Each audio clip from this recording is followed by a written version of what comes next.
ฟังพุ่นกินทานฟังพี่เลื่อนมาจังน้อยก็ได้น่ะมองว่าแต่ว่าเขาคือภาคกิน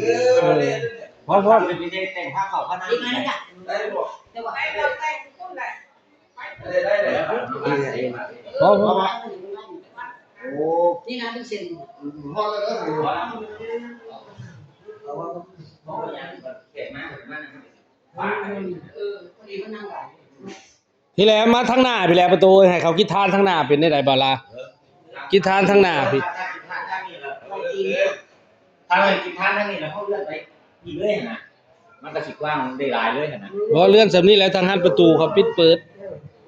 แล้วได้ดูดิบ่เปิดได้ยิ่งเลื่อนอื่นก็ได้ได้อยู่นะเอาข้าวผสมมาแล้วรถเพราะถ้าให้กินทานทั้งนี้เลยก็ดีน้อยกินทานอยู่หน้านี่แหละได้แล้วอยู่ตีโคตรดอกแม่ก็ต้องอยู่ข้างพุทธเลยกินพุทธยังไม่ดีแค่พุทธเขาเบื่อเขาแต่งให้ว่ามันพ่วงไปพาเขาจะกู้นะครับแล้วสิเรื่องมันให้อยู่ก่อนเขาจะกู้แต่ฟังคุณก็เวลาเขามาสินค้าเลยอะแล้วมันอยู่ที่แล้วก็ได้แล้วหมดติดแล้วเบาลาเอ้ยคันเลื่อนมาแบบนี้นี่ติดทั้งสี่จุดทูบทั้งสี่กินทานนี่หั่นแคบเลยแหละ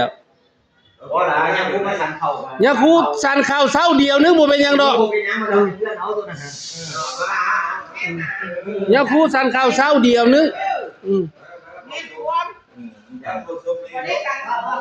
โอเคผสมบอกผสมเลยบางแผ่นช่วยกันละบางแผ่นช่วยกัน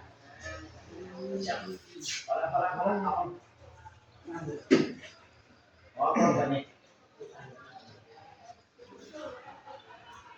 เรื่องของเขา